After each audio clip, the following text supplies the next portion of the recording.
उन्हाळ्यात एकदा हा आंबट तिखट कर्नाटक स्टाईल मागील काही चित्रांनं नक्की करून बघा। कढीपत्त्याची तडतड आणि कैरीचा भन्नाट स्वाद नक्की तुम्हाला एकदा तुम्ही करून बघा। त्याच्यासाठी मी इथे 2 वाट्या शिजवलेला भात घेतलेला आहे। तुम्ही शिल्लक भातापासून बनवलत ना तरी पण चालेल।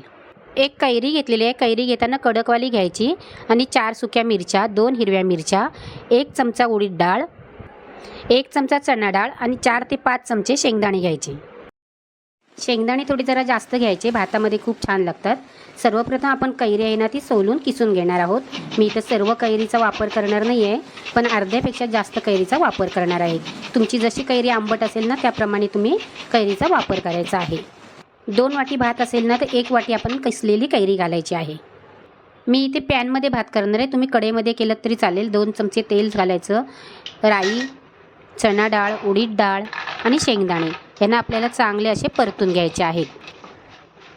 शेंगदाणे चांगले कुरकुरीत होईपर्यंत परतून घ्यायचे। त्याच्यामध्ये हिरवी मिरची घालायची, जसे तुम्हाला तिखट पाहिजे ना त्याप्रमाणे तुम्ही हिरव्या मिरचीचा वापर करायचा आहे। आपण इथे लाल मिरची पावडर घालणार नाही आहोत। खूप सारा कढीपत्ता घालायचा, कढीपत्त्याच्या भातामध्ये सुवास छान येतो। 2 सुक्या मिरच्या, अर्धा चमचा हळद आणि ही कैरी घालायची। जास्त कैरी आपल्याला शिजवायची नाही, थोडीच फक्त अशी मिक्स करायची आहे।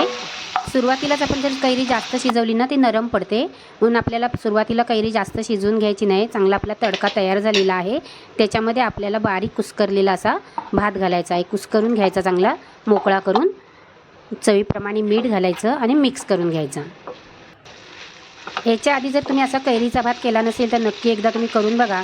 सकाळच्या नाश्त्याला किंवा तुम्हाला दुपारला जेवणाला पण तुम्ही असा हा भात करून खाऊ शकता। चवीला अप्रतिम असा हा कैरीचा भात लागतो, तुम्ही टिफिनला सुद्धा नेऊ शकता। चांगला भात आपल्याला परतून घ्यायचा 2 ते 3 मिनिटं। गॅस बारीक करायची आणि एक त्याला वाफ काढायची। जास्त वेळ वाफ नाही काढायची, थोड्या वेळेस त्याच्यावरती वाफ काढायची आहे।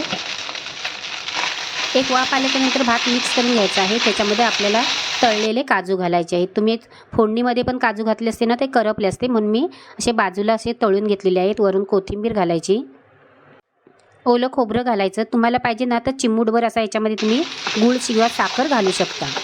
पण झटपट आपला उन्हाळा स्पेशल कर्नाटक स्टाईलमध्ये कैरीचा भात तयार आहे।